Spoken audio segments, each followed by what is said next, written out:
Hey, the channel is called Mainely Movies.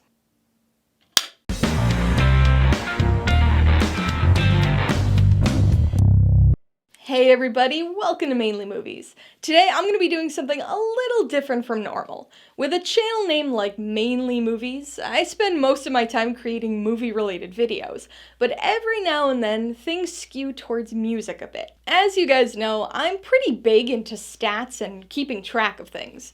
For movies, I use a few different sites for this, but my favorite and the most robust is Letterboxd. I've talked about Letterboxd on here a few times, and I do my annual year in review video that always seems to be relatively popular. Last year, I decided to expand my year in review coverage to music as well, and I'm continuing that this year. Because believe it or not, movies aren't the only thing I like, and they also aren't the only thing I obsessively keep track of.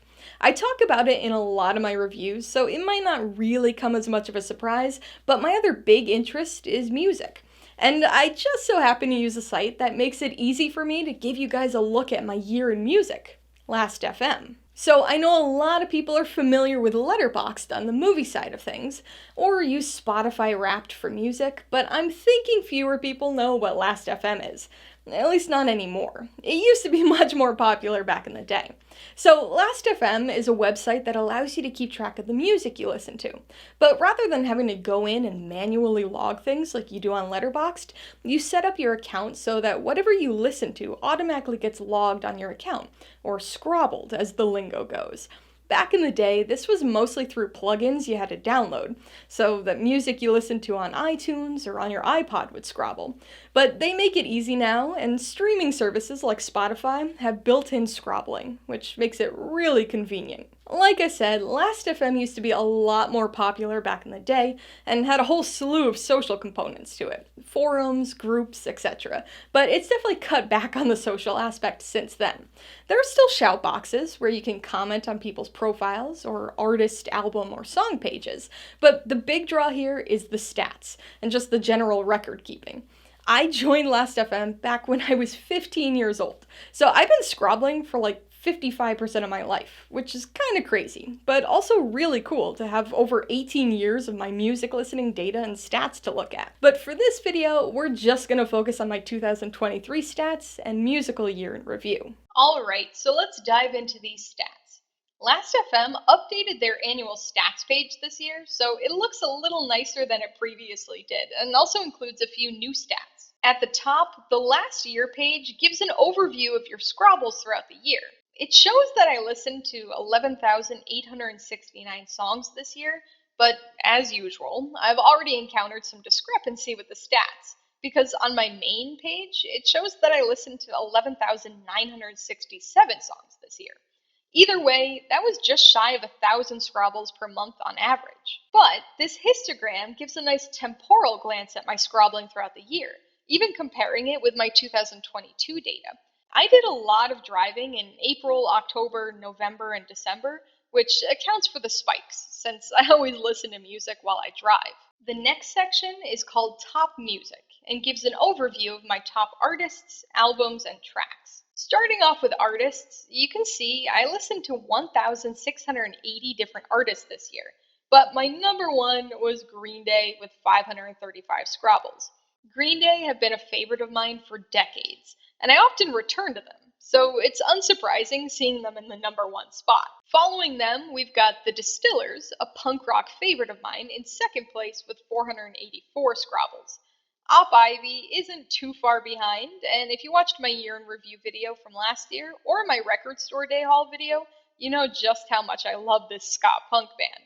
The punk love continues with Bad Religion in the fourth spot, and then finally Django Django as the only non-punk band to make the top 5. My top new artist, that is, artist I had never previously scrobbled before 2023, was Taco Cat, the palindrome indie power pop band. It looks like 37% of the bands I listened to were new to me this year, which was a 77% increase from last year. Switching our focus to albums, it looks like I scrobbled music from 2,593 different albums this year. Just like 2022, my top album of the year, by quite a large margin, was the 1991 eponymous compilation by Operation Ivy. This is really their only widely accessible album and includes everything from their only official album as well as several EPs, so it's always been my go to for them and has a whopping 27 songs on it, which is why it's always so far ahead. In second place, with 193 Scrabbles, is the Distillers' 2003 release Coral Fang, which happens to be not only my favorite album of theirs, but one of my favorite albums, period. The Distillers make it on the board again here with their eponymous 2000 album, and we continue with the punk supremacy with London Calling, the 1979 release by The Clash. Like several of the albums on this list, it's my favorite by the band, and another repeat appearance from last year's Year in Review. Finally, we've got Best Coast's 2010 indie rock gem, Crazy for You, rounding things out. My top new album, again, new to me, but also new to the world in this particular case, was Django Django's 2023 release, Off Planet. I listened to it quite a few times, as you can see, but as of right now at least, it's definitely my least favorite of their albums, and is a fairly big departure from their earlier stuff. 45% of albums I listened to this year were new to me. Shifting gears to individual tracks, I listened to 6,132 different songs this year.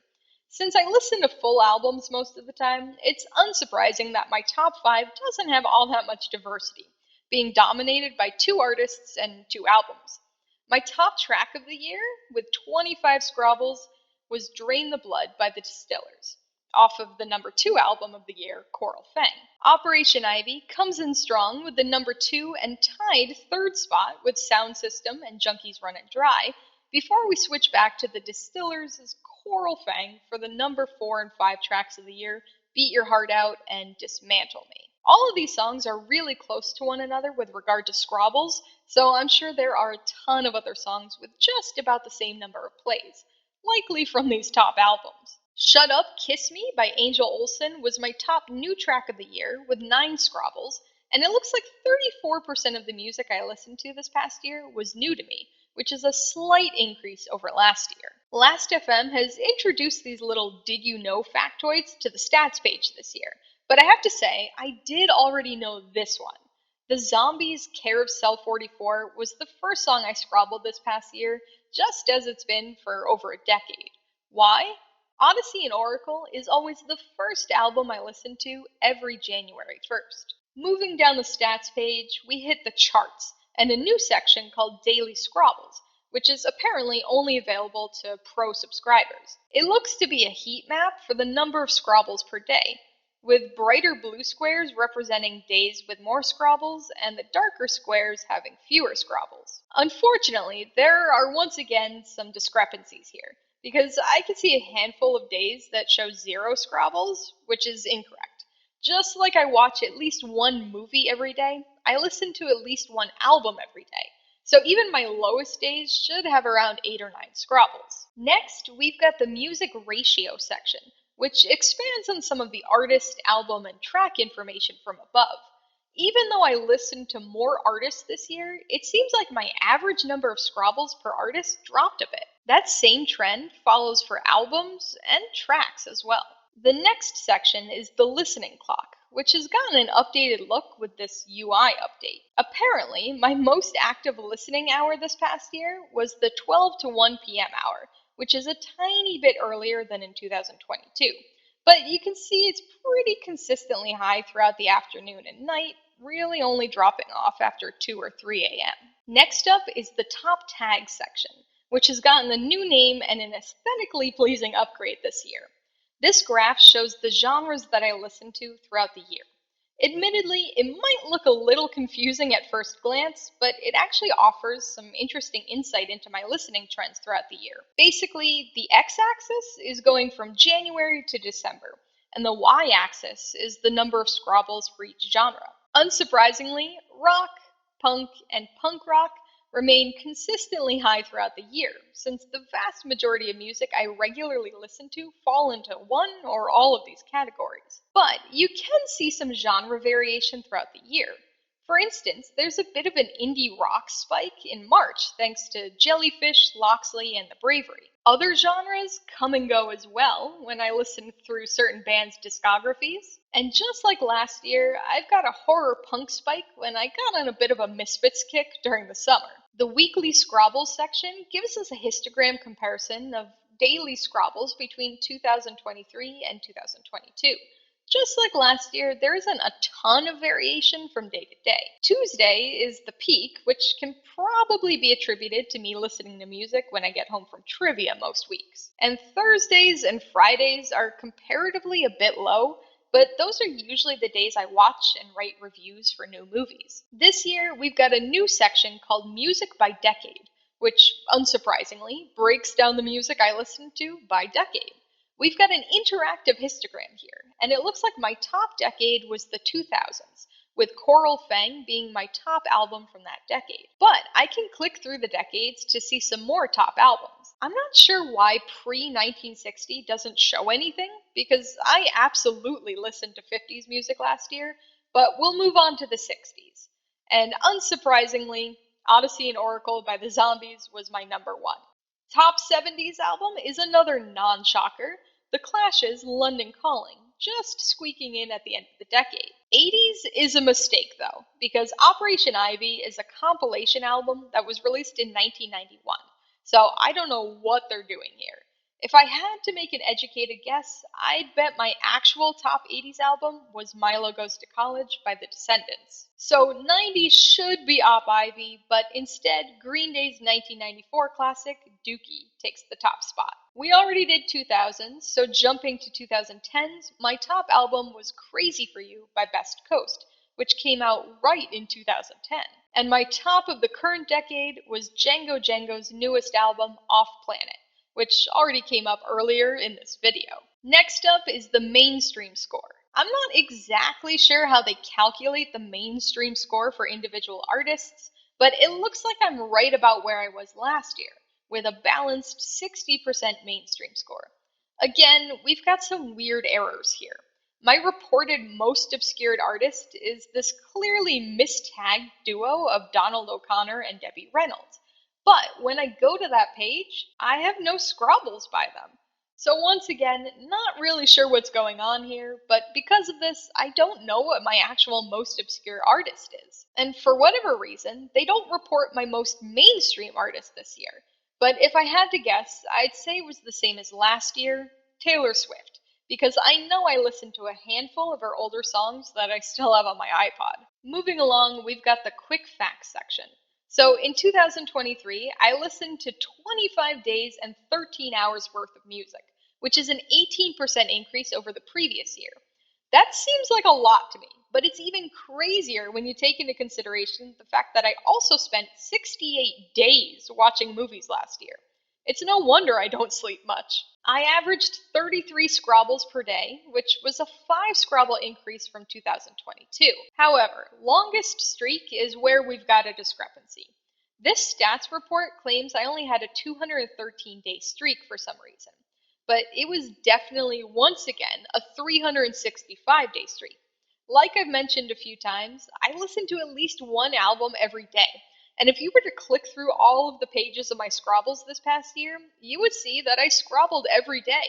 So I'm not sure where this error is coming from. My most active Scrabbling day was a driving day for me. I was coming back from a wedding on October 22nd with 295 Scrabbles, which is a bit of a drop from my peak day in 2022. I loved or hearted 51 songs this year, almost exclusively older songs. This was a feature I used to be very stingy with back in the day, but there are so many songs that I genuinely love, so when I spot them on my page now, I give them a heart. And it looks like I only went to one concert this past year, which is surprisingly low for me. But that concert was actually when I was at the Toronto International Film Festival in September, and I saw Nickelback play in the streets of Toronto. We've got another little did you know factoid here, and this one's kind of random. Apparently, I listened to 147 tracks with the word love in the title. We've got a little picture of Jawbreaker's 1995 album, Dear You, here, so I clearly must have listened to I Love You So Much It's Killing Us Both, but I'm not sure why it's the representative song for this factoid, because there's no way I listened to it more than once or twice, so I can guarantee it wasn't my top song with love in the title. Finally, we've got the community section.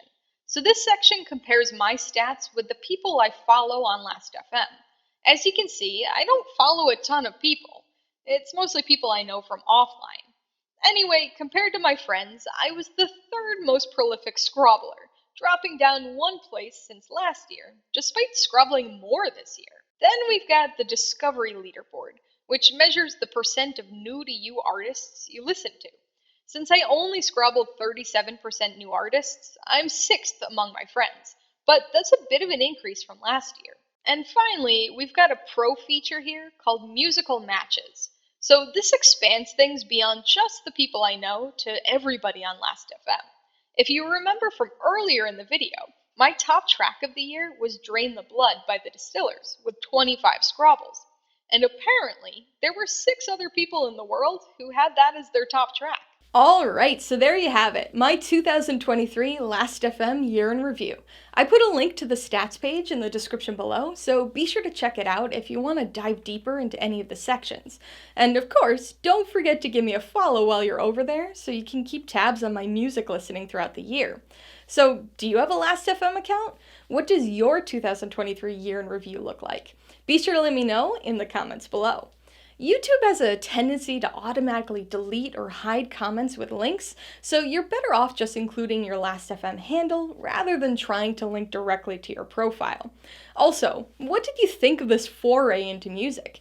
Any interest in some more music-related content every now and then? Alright, so if you got some enjoyment, insider information out of this year in review, I'd appreciate if you'd hit that like button. And if you haven't done so already, please hit subscribe while you're at it to see more videos like this, as well as movie reviews.